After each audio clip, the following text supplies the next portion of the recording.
the arrival practice, I invite you can keep your cameras on or turn it off if you like, if that's more comfortable to just be at ease, not be on camera. And you can close your eyes or just lower your gaze a bit. If you do keep your eyes open, also soften your gaze so you're not fixating or looking at anything in particular. Feel your feet on the ground, your legs and back against the chair if you're sitting. Just arriving, settling, allowing your breath to naturally, gradually reach deeper and deeper into your lower abdomen.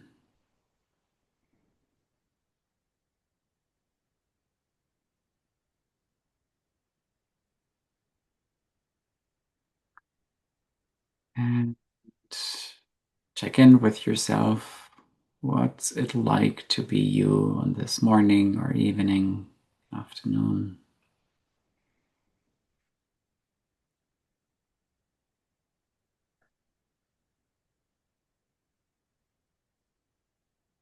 Are there any aches, pains, tensions in your body?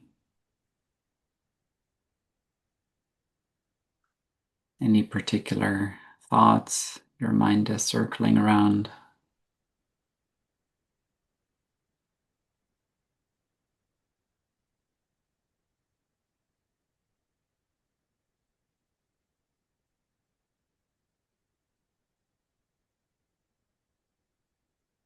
Any feelings, emotions, or particular mood that might be present for you? Just notice any and all of these, just acknowledging whatever arises, not needing to manage or control.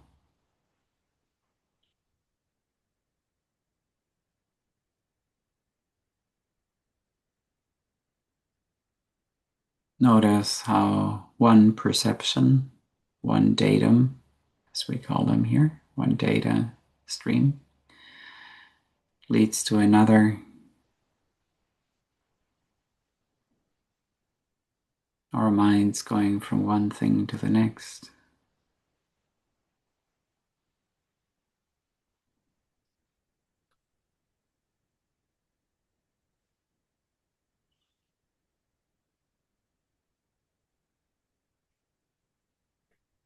Constantly changing.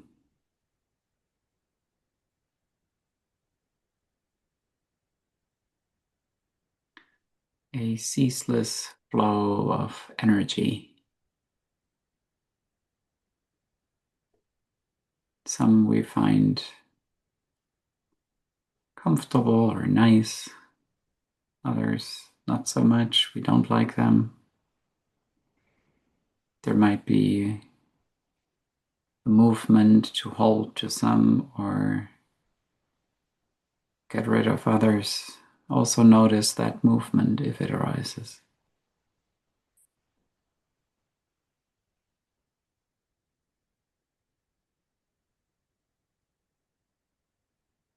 And then take a moment to become aware of what's doing the noticing.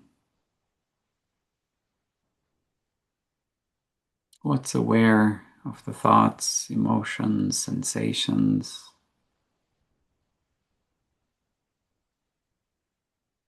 the desire to hold or to change what appears.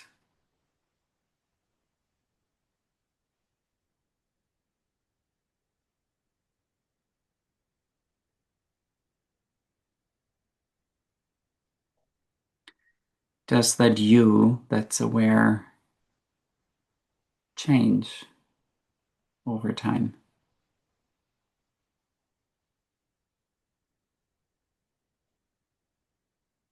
Is it affected by what it perceives?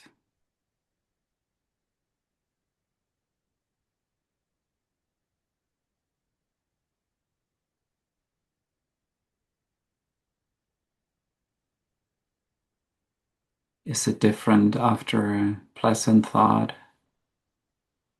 compared to negative thought? How can your direct experience, do you, the you that's aware, that's noticing, change?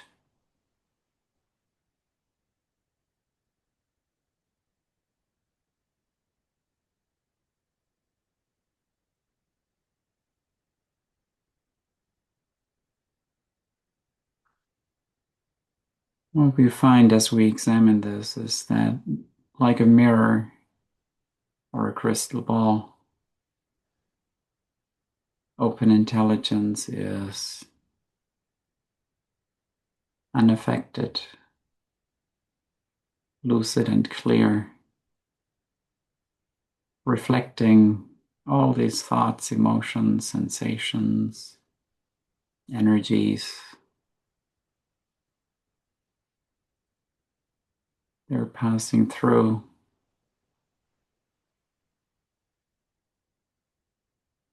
without really changing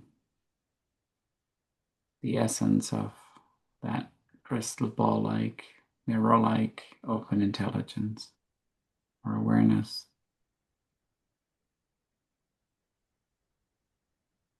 And this is what we recognize in this teaching, the unchanging nature of mind, the bright, clear, radiant essence of your being. And as we rest in that expanse, we can allow all that arises to be just as it is.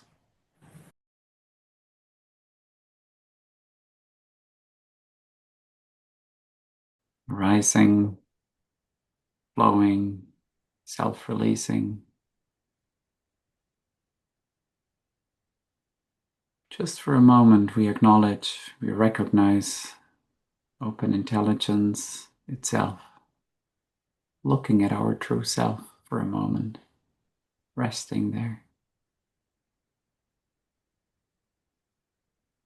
And then we can continue on with our day.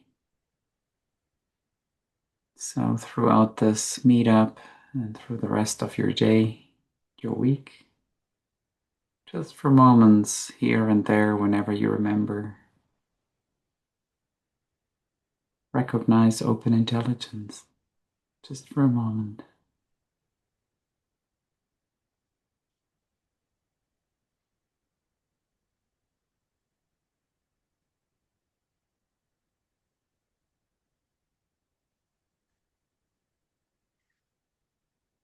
And notice your breath again as we come to a close here.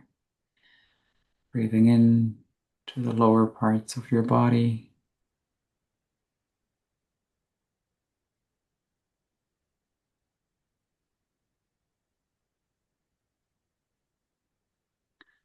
And gently open your eyes if they were closed, coming back to the shining beings on our screens.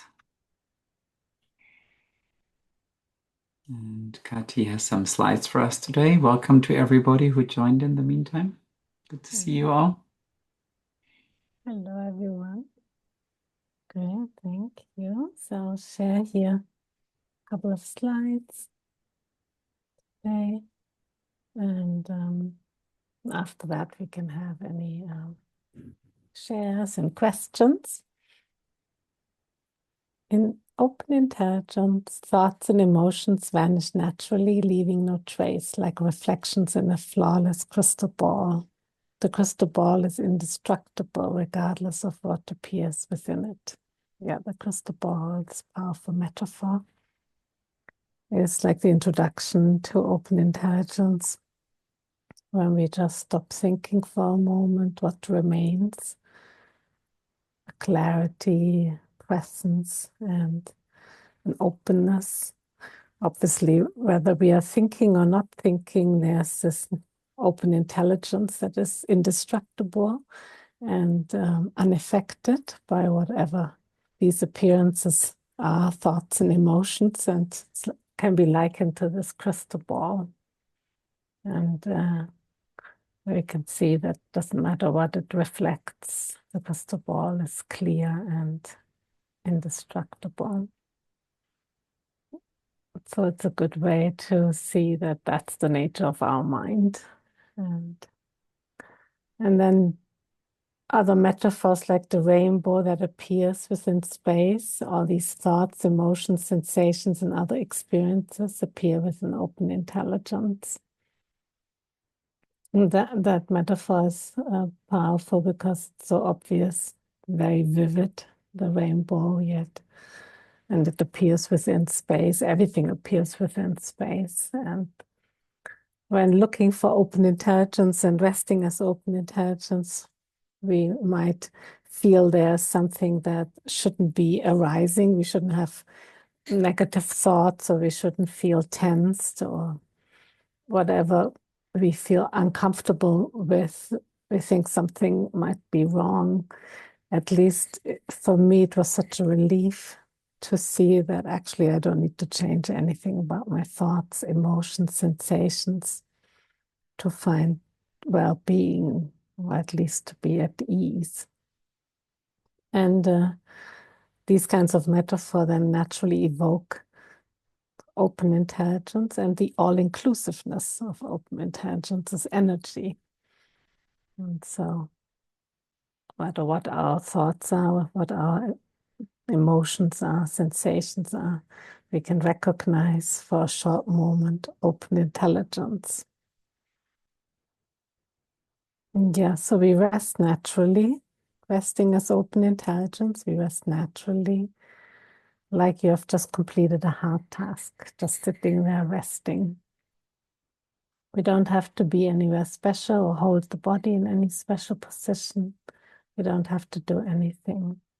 All we do is rest naturally as open intelligence. Take a short moment of open intelligence and repeat it many times. And as we do so, confidence in open intelligence increases over time. That was also the theme of the newsletter, gaining confidence in open intelligence. Often it isn't really obvious because we've been so used to focus on our thoughts, the descriptions of the thoughts or the emotions, or what we are feeling, sensing. And open intelligence, what's looking, what's naturally present, was just unnoticed. And so that gaining confidence is like that repeated recognizing open intelligence throughout our day. Many of us have heard open intelligence, so we take short moments whenever we remember to do so, and that makes open intelligence more obvious, and the confidence increases. And it's great to hear experiences and shares about that, because then we see, it's really like, it makes sense that there's more and more of a confidence that happens naturally by hearing about open intelligence, by practicing, by reading texts like these.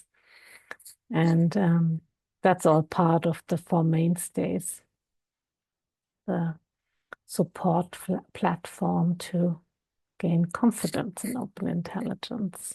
We'll get into that a bit more down the line. Maybe would you like to? Maintain open intelligence regardless of what is occurring, because everything is actually in, of, as, and through open intelligence alone. There isn't anything else going on. There isn't any special separate state called open intelligence. Open intelligence is completely inseparable from whatever is shining forth, and everything shines forth in, of, as, and through open intelligence. Yeah, this is really powerful, and no matter how often we hear that or glimpse that or see that, it continues to open in profundity. So many times when I, for example, with many practices that I did, it was always with like this idea that once I've accomplished the practice, and I didn't really dream of enlightenment. I didn't think that something, even like achievable for a mortal being, but freedom or yeah, really inner peace that would happen once I've moved out of my kind of mind into another kind of mind. And the metaphor of the crystal ball is really powerful in that it shows us we're not really changing anything about the content of our mind. We're just recognizing that all of this appears in the flawless nature of mind, and that's what we rest. So it's everything is has always already appeared in of us and through open intelligence. So we're not looking for something different. We're not creating something new. We're not getting rid of anything that has been happening so far. We're just recognizing what has always been unrecognized, but has always been here nonetheless. So open intelligence is completely inseparable from whatever is shining forth, means that whatever is shining forth, it always is an opportunity to recognize the essence of that appearance. So whether it's a good thought or a bad thought, a nice, pleasant emotion or a very unpleasant emotion, either one is a wonderful opportunity to recognize the nature of mind in this moment. And that's sometimes when we hear about the equalness and evenness or the one taste, or there are so many words for this. That's what we then begin to realize that in fundamental analysis, they feel different, these different things. That's not the point, that everything feels the same or that we don't care or don't look after ourselves or the planet. But it's recognizing that regardless of how we feel, there is an underlying stability and ease of being and a clarity from which we can then make much better decisions. Because of the habit of emphasizing data, the initial brief moment of open intelligence may not last long at first. In other words, there may be no real continuity. Open intelligence may almost immediately slip away. That is why we rely on short moments repeated many times until it becomes automatic. So rather than practicing open intelligence for long periods, once or twice per day, it's better to enjoy spontaneous open intelligence for short moments throughout the day, repeated again and again. It's definitely been better for me to practice for short moments, because whenever I tried for a long moment, then I usually get, I used to get so tensed about it and wanted to do it right. And I was looking for open intelligence as some kind of state. And then the more I tried, the harder it became to be uncontrived. Makes a lot of sense when you consider it that way. And so really to have these like short moments, these glimpses, these instances that are just really short in the beginning, just like a recognition, and then continuing with our day, continuing with the conversation, being involved in the flow of our daily life. Just by doing that, then these moments naturally become longer. So we don't need to like stretch them longer. Open intelligence is already present anyway, so we don't need to do anything. We don't need to create it, cultivate it, create space for it. We just recognize that it's naturally present. And then the data continue and we continue with our life. And over time, just by having these momentary moments of recognition, there's an underlying continuity in the sense of gaining confidence that it's always there, even during the times that we don't look. That's why we wrote about gaining confidence in the newsletter. Do you want to continue again from here, Kati? Leaving data as it is can include extremely afflictive states. The Four Mainstays are great support through all afflictions, whether past or present. It is powerful to rely on short moments. So the Four Mainstays, the first one is the practice of short moments. Have support and given to you by a trainer, hearing their experience and having directions that and their own experience to listen and to relate to.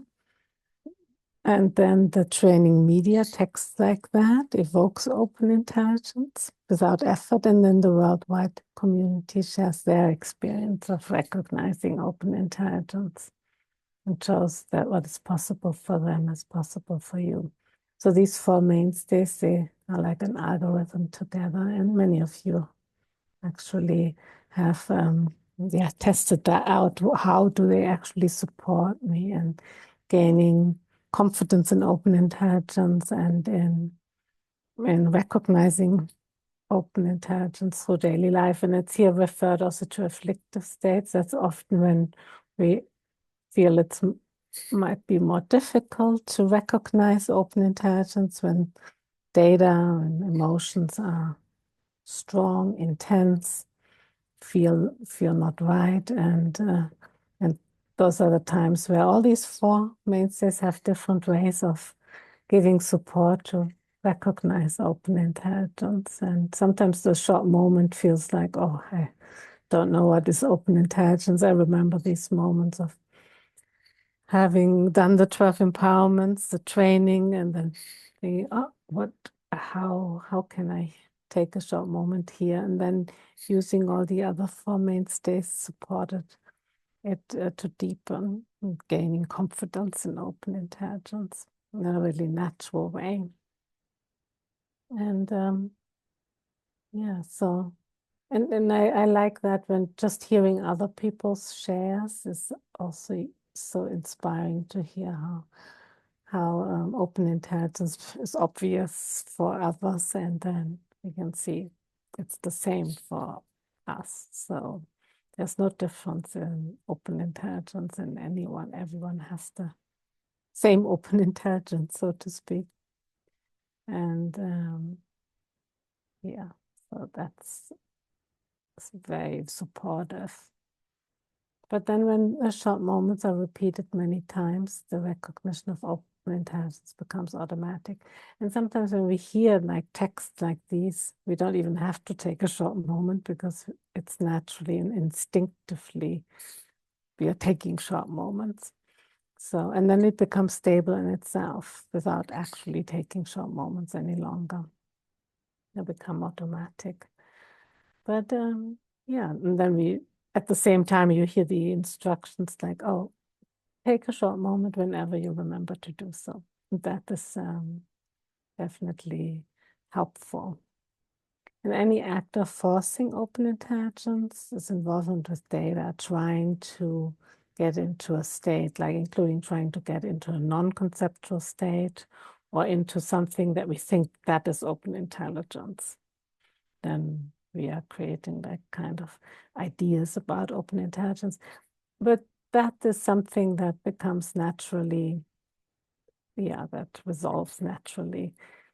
And more open intelligence isn't one thing, and it includes everything in one's own experience. So we take short moments of open intelligence, and then if the recognition of open intelligence slips away, we simply repeat it again. Yeah, you'll hear a lot of short moments. Yeah, that's very obvious. But yeah, it's really how it becomes more and more obvious. It's sometimes feels so simple, but it isn't always easy. And that's why there's these the four mainstays and ways of meeting. Like here, meeting like this is a way of gaining confidence in open intelligence. We can do this one here. There's nothing else that needs to be done about thoughts and emotions. All data self-release. We rely on the power of open intelligence in our everyday life. So everyday life is the best opportunity to actually gain confidence. We don't need to be in any place or retreat or setting. It's like day-to-day life where everything happens. And where the short moments and also the recognition of the self-release, data self-release happens. And short moments repeated many times becomes continuous at all times. Okay. That effortlessness of the cat, that's what I always liked about it. So I think I'll pause here. So we have time for shares and questions. And Does anyone have a question or would like to share? You can do your mic on or press one.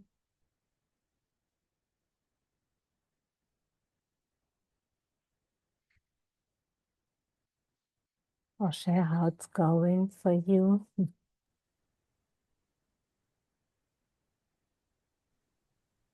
Yeah, Natalie.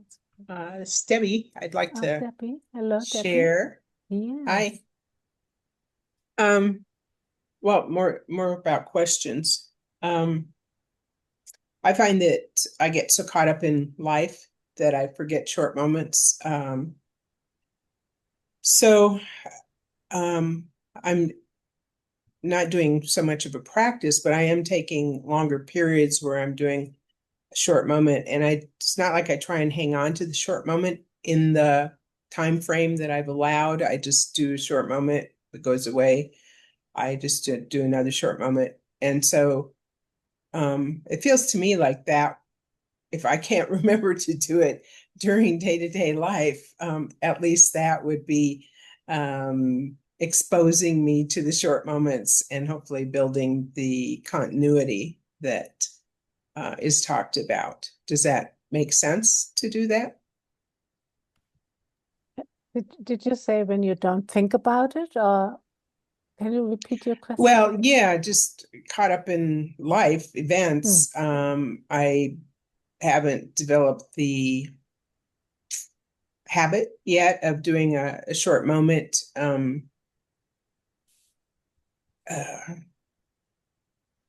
as regularly as I think would be beneficial to build the continuity. Oh, I see. Yes. So I'm taking time out of my day at various times to actually sit and do short moments. And it's not like I try and hang on to it, because that would be trying to do something and achieve a state, but I allow for that quiet time to take a short moment. And if it sticks around, great. If I have another thought, I do another short moment. But I actually arrange time to do that so that I can get more and more practice, which to me, I would think would build the continuity more and more. Yeah. And then eventually in my day to day, the continuity would start to build also. Does that make sense? That Or makes sense. Yeah, perfect. That makes sense. okay. Yeah. Yeah. Yeah. If So, I was trying to achieve a perfect equanimity state while I was doing that, that wouldn't be a short moment in my mind. no. But if I'm just allowing whatever thoughts come up, when I do a short moment, let another thought come up, do a short moment. And that way I don't know, feels to me like I'm building the short moment muscle. Yeah, it's So does true. that make sense? It makes sense. Yeah, that makes perfect Okay. sense. Great. That Okay. sounds great. Sounds that it's really more obvious for you. Great. Yeah. And actually I'm in the middle of a project now that I mentioned last week. And it's really challenging me in moments. And I'm finding that I actually um, it's during more stressful times that I am more apt to do a short moment than just casual life. So actually, this program that I'm doing is really, I think, helping with the short moments, because I'm kind of desperate for some relief at Yeah. times. Right. And I know we're not supposed to want to change the circumstances, but a short moment does help. Mhm. And that leads to my question of um, I would like to uh, do this project where I'm coming from a place of being, and I don't necessarily mean by intuition, but that where I take the next step naturally. And it feels like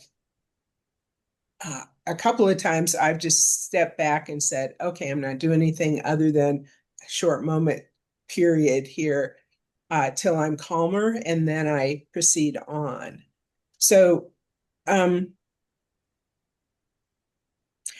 so does that make sense? And then my last question, all rolled into one here, is if short moments, we're not doing it to change things, because over time, open intelligence, it's like you talk with the crystal ball, nothing affects it.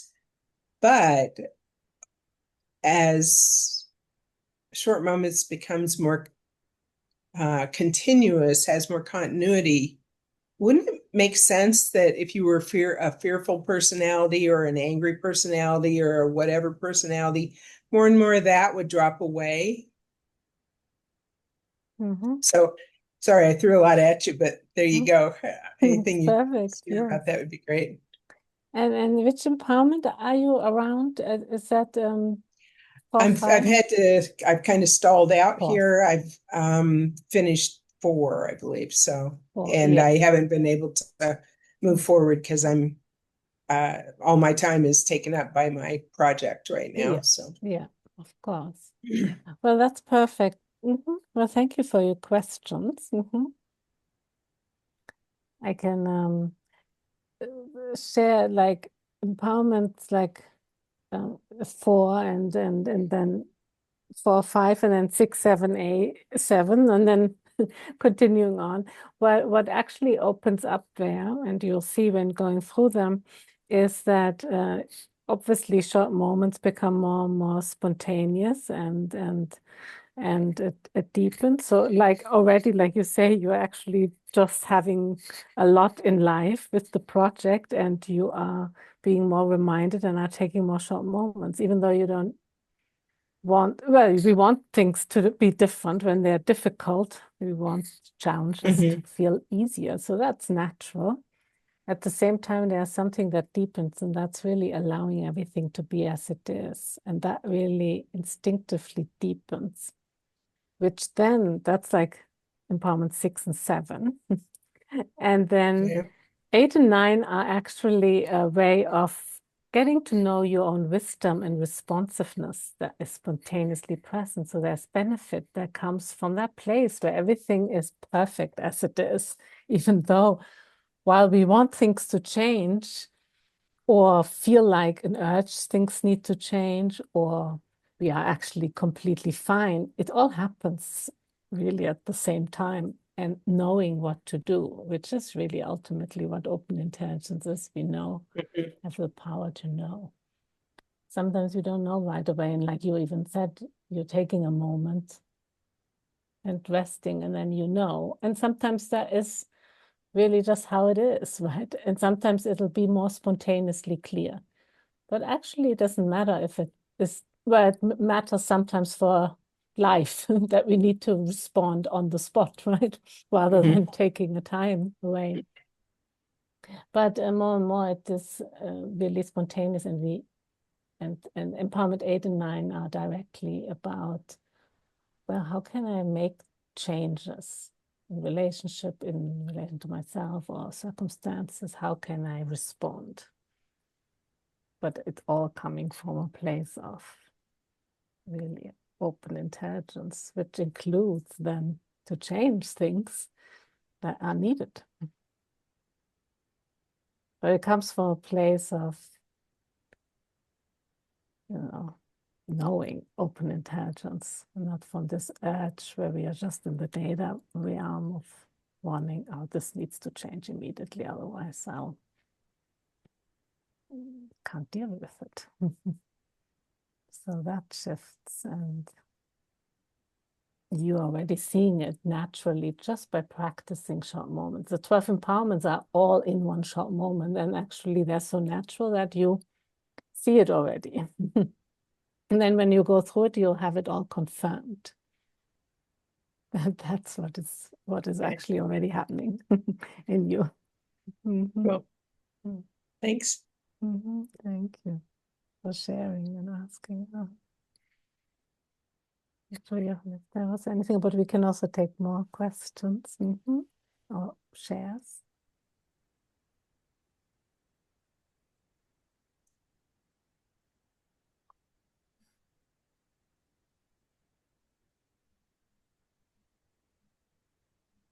Natalie, or did you actually wanted to ask something? No? Not especially, but I'm working on Empowerment 8, and it takes more time than for the other empowerments because I have been traveling and meeting many people in situations, in contexts that I mean, I visited some places with people I know, Buddhist centers actually, and I met, I had to deal. It's a bit difficult to explain. So that triggered many things in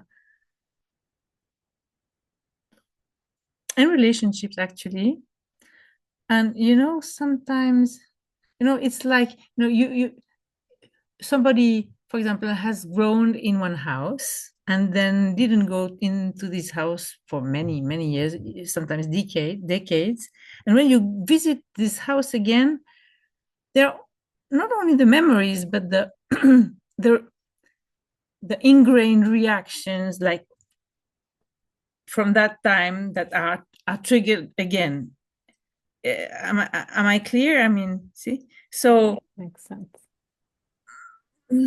Or kind of situation or people, and I found myself in a very awkward, I mean, inside, I think nobody mentioned it outwardly, it was not visible, but it was quite interesting and enlightening. It means that I've been able to see some types of reaction that I kind of forgot or was not really aware of in my.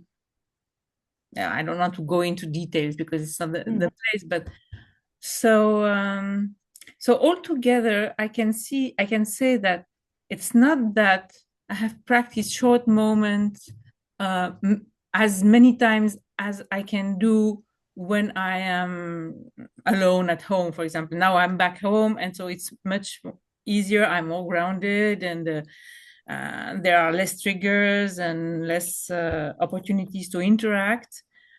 And it's also a little bit more comfortable from that point of view. But I pretty much had to watch things and whatever data and leave them as it is. And so at least this. Maybe there was not much wisdom and not much not detachment, but perspective. But yeah, it was pretty intense emotionally speaking, and sometimes I did a very translating job, feel. so I was functioning well, but inside, there were many things happening. Yeah. It also deepens really the capacity or openness to feel everything really deeply. Yeah. And seeing everything from open intelligence can be also then another new way of confronting and being with everything. Yeah, and actually I think that there was no judgment from my side. I could have been in the past judging myself or others, and yeah, more calm and loving. Yeah, But yourself, huh? myself and everything, everyone. Yeah, so it's not that open intelligent meeting, that whatever data and having the data melting back into open intelligence, so to speak, but letting things happen as they are. That's it. Great. Okay. That's powerful. It's actually great also for Empowerment 8 because that's what Empowerment 8 is all about, right? The dynamic of, how we also maybe in relation a bit to what Debbie shared before, that the way we grew up, however old we are right now, that's for how many years, days, hours, minutes we've been patterning, you could say, or living according to all these things. And of course, like that have happened in our life. And I've noticed that often when I go back to be with my family of origin, I remember the first time it was so intense. We were in India, everything was great. I was with community every day. And I went home and I thought, oh my God, like this is insane. Like, what, like everything that came up in me that I didn't, like, I knew that all this stuff was open intelligence, but it still was so much. And so after 20 years, I just want to say when I go back home, it's a lot steadier and, more, but it's still a different experience, which makes so much sense when you think about it, because we're responsive to where we are. And these are places like, that you could describe as where there are certain energies, like in my case, my family of origin and their way of interacting with each other. Even if I am not participating, but just being in that kind of space is a different feel than if you go to a Buddhist temple where people relate differently with each other. Maybe, maybe not. Depends on the Yes. family and the temple. Yes. Right. But so every kind of circumstance, that's what I'm saying, is bringing its own set of data with it. And we're responsive to that based on our past. So all of that just continues to unfold and unfurl. And I always thought I will, even though I knew differently, there was this expectation that probably at some point I won't have these kinds of feelings or inner reactions any longer. And now I just know that they're part of my being. I'm my parents' son. So some of my emotional patterns that come up when I'm with them, or, when I saw my mom pass away, or when I'm with my dad and he's struggling with his health, I have father-son data, and that's just part of it. And it's in a way really sweet to also really allow for that and to have that kind of connection, where I'm not like having everything is open intelligence and it's all even and equal. No, I care and I feel sorry for the struggles he's going through, and I'm feeling happy when I can have coffee with him and he's happy to have time with me. And it's really sweet in a way to have this full human experience that we're here to have. Um, but not be limited by it. That's what I find so amazing. And I think that's part of what you're saying is you had a lot happen that got stirred up, but at the same time you could be maybe have more stability or equanimity without even trying. It's just there when we Yeah. practice. Yeah. And then we can over time also in a way affect the dynamics that happen without even trying, just by being more rooted in open intelligence. Mm-mm-mm. Okay. And I wanted to add something about the empowerment because I'm always amazed at each one to see, even before I receive, the go for to get it, the dynamic has already started. Mm. Before me knowing anything about the empowerment, it's it's as if we are, in this big flow of river with things, and yeah, you know what I mean? Hmm. Yeah, Yeah, it's I hope magical. I'm being clear. It's nice. It's really pleasant. It really, yeah, great. Yeah. Mhm. Beautiful. Hmm. So thank you. Thank you. Um, I'd just like to say, actually, I don't think my video itself is working. It's showing it's on. Can you see me or just hear me? No. We can only hear you, Eileen. Okay. There is a little box, like a rectangle for you, but it seems your camera is not working as it should. Okay. but Is we it can hear you okay? well. Is it okay to continue then? If Yeah, please. Yeah. Yeah, Okay. yeah.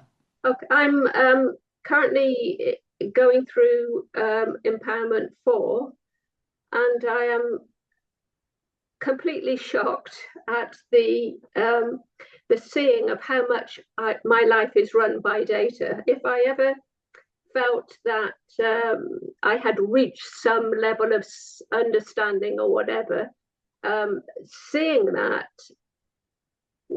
sometimes I laugh out loud at it, and sometimes I am completely taken aback by it.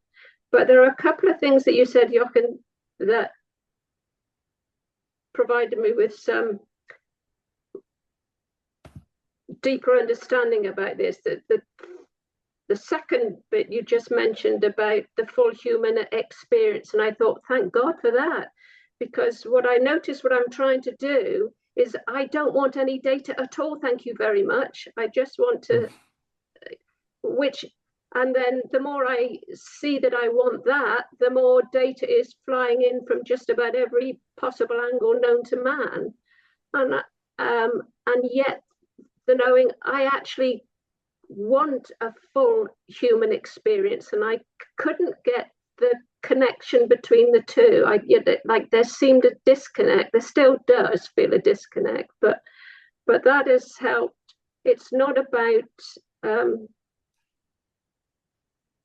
excluding the humanity. The human aspect of data will constantly present itself, but it's the seeing that and the equanimity of it would really, I was struggling with that. But it's not that feelings and emotions, and very acute ones, feelings of isolation and depression arise, but behind that is open intelligence, and they're all okay, and they are all allowed. It's not trying to cut off 50% of my life, the human bit, and just be the being bit. So that is extremely comforting.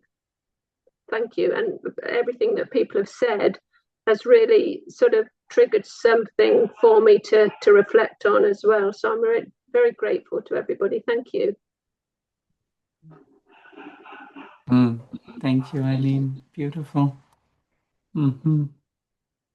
Yeah, that's Empowerment 4. It's typically brings its own intensity with it, and sometimes can be with laughter, and sometimes with tears, and sometimes with both. Or yeah, but for many people, it's quite an experience, and yeah, and a deepening of that recognition that you just described so beautifully. Yeah. Kati, were you going to say something there? No. Yeah, thank you for sharing. That's really beautiful. Yeah, very powerful. Also, relief that we don't need to actually get rid of our human, everything human experience. Right? It's inseparable from this pristine, powerful intelligence. That's a relief. Especially when we are very hard on ourselves, thinking that something is wrong with ourselves and our experience on feelings and our responses in the world, interactions. There can be such criticism and being hard on judging ourselves. And then that really just drops away in this kind of, it's also the kindness that grows towards ourselves and others, which can include being very direct, obviously, but it is this kind of it stops this kind of constant commentary about oneself. That really I could see in my own thinking and mind, it completely shifted away from any of that kind of commenting on myself and others as well. And even if it appears, it self-releases, it's not made into a whole big thing. And that is, then again, even if it appears, it isn't like subject to a big criticism of myself. Why am I having these kinds of feelings and thoughts? So that kind of entire level of trying to analyze what's appearing, trying to be being hard on myself, comes to a stop and openness towards everything as it is here. It's beautiful. Yeah, it would be nice to hear. Anyone else like to? Maybe Holly, how is it going for you? If you'd like to share. Sure, yeah. Yeah. I've really appreciated listening to everybody here. It's always super helpful. I love your questions, Debbie, and Natalie. I appreciate hearing your experience because I just finished Empowerment 7, and four was definitely a meaty one. It's juicy, but I'm trying to think about what everybody shared. As far as short moments, I can say that I've had moments of doubts because when I listen to Candace, I noticed that she doesn't want to describe what I understand the language is chosen very, very deliberately to evoke something that's almost unevocable. You don't want to put labels on what open intelligence is as an experience. And I appreciate that. Otherwise, it becomes contrived or it becomes a state. So I've been spending more, and I don't want to say time thinking about it, because that wouldn't be having the experience. But just when I take a short moment, I don't know. Maybe you guys can guide me. Maybe Johan and Kathy can guide me a little bit. It feels like there is a deliberate in the teachings to not really peg that down. And so I have a few moments where I think, oh my gosh, am I doing it right? Am I contriving? Am I trying to get in a state? Because one thing I noticed is when I'm driving, I feel the most, and I've always felt the most connected to what I would call open intelligence before I knew the word. Always seemed to feel that experience the most when I was driving. So it feels like a state because I know it's not supposed to be a state. And then, as I mentioned the first time I came onto this meeting, when I was a child, I very vividly remember feeling when I would just sit in my room and stop activity completely and just be. I'd just lay on the floor and just look at the space and feel the space in the room. I felt that so palpably. And so they're very similar experiences, but I know it's not supposed to be an experience. So it sounds like what you're saying is this just becomes more and more evident that there's not really a doing it wrong. And I just want to clarify that with you.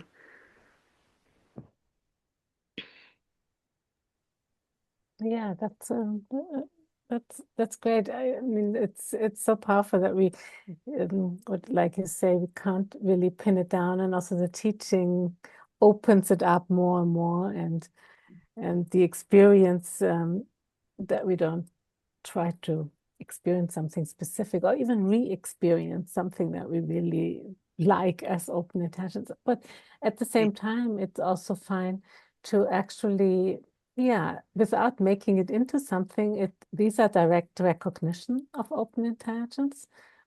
Maybe there are specific situations where it's more obvious for while driving or while doing nothing. You remember it as a child, and it's definitely an experience of open intelligence because it's obvious. You know it somehow, and it's just natural.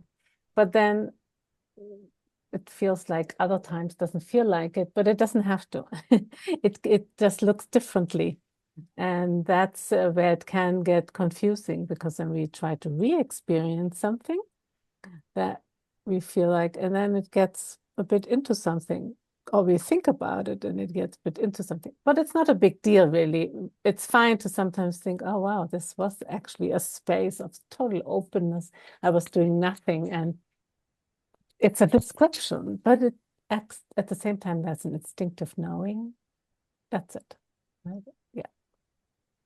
And certain circumstances, there it is more obvious. Some people say when they're in nature, it's more obvious, or driving. And it's good to have those moments where we see, okay, it's very obvious in those moments because we are not focused on data and trying to do something. Often those circumstances where we are just very focused, it's just like, or doing nothing. But more and more that becomes obvious, like you actually then said, it'll become more obvious in all circumstances without it being a thing and it being even similar. But then you actually see the quality being similar to all circumstances without it being a quality. Yeah, so it's like, yeah, just to continue on, but actually to confirm that these are instinctive recognitions of open intelligence. Yeah. And then I have a follow-up. Thank you for that. I trust it. I'm just going to trust the process and experience. Yeah, that's actually the key. I know. I get so many questions, and I think, you know what? Just rest in awareness, or rest as awareness in the immediate perception of that question. It's like it's so different from what our Western culture is taught to do. It's like we want to drill down on everything. And the cause effect, input, output, and but I feel like as much as I don't really understand what's happening, I feel like I've run every other possible thing in my life, and it's almost like, which brings me to the other question. I can't remember. I think it was empowerment two. About data brings, I'm going to butcher the statement, but with data brings immediate, there's benefit inside of data. Did I say that even close? Okay. That's the part that is a big mystery to me still. Even having done the empowerments, I got a little sense of it the other day. What happened was I was letting my data run me a little bit around my addiction to bubble tea. I love boba tea, and I'm trying to stop drinking it because I have all these data streams about it keeping me up at night. And so I continue to run in that whole struggle that I go through. Well, I'm going to get one. No, I'm not. No, I'm going to get one. No, I'm not. And then I took a few short moments, and at the last minute, it was like I was driving past the bubble tea place, and then I just veered in, and I got it anyway. And so allowing myself to just rest as I did it, I started to notice some more data streams. So more was revealed because I was no longer staying at that old data stream of struggling. Like I can't, why can't I stick with things? Why am I so addicted? And once I dropped past that, and as I did that thing I wasn't supposed to do, but I rested as it, I started to realize there were other data streams that were not being recognized. So I guess That's there's layers and layers. that is a powerful experience. That's actually good to, that's, maintaining open intelligence, right? Because it doesn't matter what you're doing. It's like maintaining open intelligence, yeah. And then more comes, more reveals, more reveals. Beautiful, yes. I started to realize that under all of that is a story that I have to fix myself. So all of those little things about I'm addicted or I'm not sleeping or all those things that I'm always working to hold up by getting a sleep app and not drinking caffeine, all of that, what was under that was I'm not okay with who I am. I have to always be vigilant because I need to fix myself. So there we are. Yeah, as that. yeah, powerful. Great, thank you for sharing that. Yeah. Thank you. And that's also the ultimate benefit in all data is that we get to see our natural perfection, if that's what we choose to see in that moment. There is more also, like you could say, a relative benefit that is revealing itself constantly. But the biggest insight for me, because I struggled with that as well, like how can war be beneficial, like on the ultimate question or things like that. But to really bring it to my own experience to see, well, this like anxiety, depression, whatever it is that I was going through, the benefit isn't on the descriptive level. I will never experience on a descriptive level any of this as beneficial. But if I take the arising of this energy as a springboard for a short moment of open intelligence, then this energy brought about a moment of recognition of open intelligence. And in that is immediate benefit. Like there is this soothing mood. The anxiety may not go away, but it has a different quality when this energy is suddenly recognized, like recognizing itself that it's held in this indestructible space and it can just relax. It can just be, it can flow, it can do whatever it wants to do. And I have a similar conversation with myself almost every afternoon. Will I go down to the espresso place or not? Um, so it's all good. It's so funny. I'm sorry. I have to thank you for that because you just touched on a lot of things that, yeah, have gone through my mind, but I trust it. So I'm just going to keep doing it. That's great. Right. Yes, Noel, how it's nice to see you as well. Just wondering if you had a question or something. How's short moments for you? Hi. Really, I'm so thankful for everything everyone shared. I'm finding that in the short moments, and I'm relating to everything that I think that has been shared as well, is that, I don't have to fight with, I think Candace talked about, oh, I need this emotion. I need all these emotions so that I can feel good. I need this circumstance to be this way so that I can feel better. And then I remember her saying, that's not well-being, that's addiction. And I don't know, there's just things that are just, sometimes waking up in the middle of the night, and this has become less and less, but the data starts to kick up and starts to stream in pretty heavy. And, and I just remember to rest. I remember to, it can all be there and I don't have to panic about it. And I don't have to run with it and describe it and fix it and change it and dwell on it and wring my hands, and just having that moment to let it be and not do anything. And just a lot of peace out of that, a lot of rest with that, a lot of relief, and just I see that kind of expanding, and I don't really know how to explain it, but it's expanding in, I've had out of just people tell me, you seem happier, I had someone say, you seem more open. That kind of surprised me, I guess, in a way. I didn't really expect to get that feedback, which was really nice. And I was like, oh, well, thank you.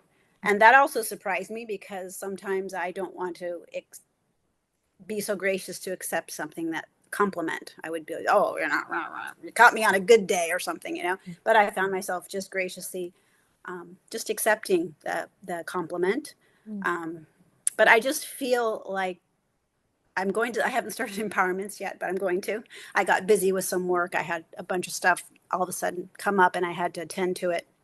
So I got preoccupied with that, but it's settling down now and I'm looking forward to starting. But I'm just grateful to be able to be with some like-minded people and be able to continue to open up and learn and practice short moments. I'm looking forward to learning more.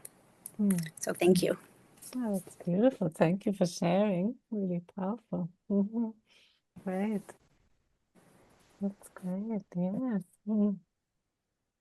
Good. Well, then we pause here for today. It was nice to be together. Thank you all, and see you soon again. Thank you next very week. much, all. Thank you very Thank much. you. Thank you, friends. We'll be Thank streaming you. in from Sweden next week. Thank you. Any of you want to book last minute flights? I don't know Oh, yeah. if they have any last minute flights for Sweden, but we'd love to see you in person. At the And center. otherwise, we'll see you we'll see you in the same space All right. that we shared today. So good to see you, everybody. Take Thank you. care. Bye-bye. Thank you. Bye.